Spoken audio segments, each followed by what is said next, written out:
后来乡亲啊，继续来看南投市小基监团队，今年是规划基心守护、安全起监的计划。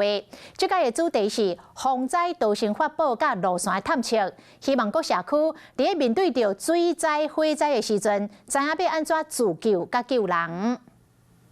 江苏市县政界和保罗斯特界的拍法，就是希望社区民众若面对火灾或者是水灾时，会当利用锁来保护家己。包包里边呢，到底要装什么东西会比较好？基本的上就这个哨子，对不对？搜索的过程，如果受困者他不能发出声音，那 我们也没有办法找得到。张志忠讲，要提升社区的自救能力，要先规划道生路线，针对社区内底行动较无方便的民众，也拢要先做册。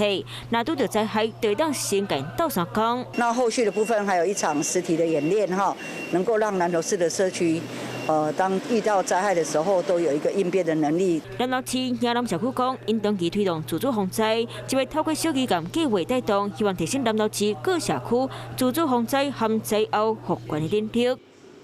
Hello， 我是林明瑞。想要抢先掌握最及时的新闻资讯吗？赶快订阅、按赞、开启小铃铛，锁定我们华视新闻的 YouTube 频道。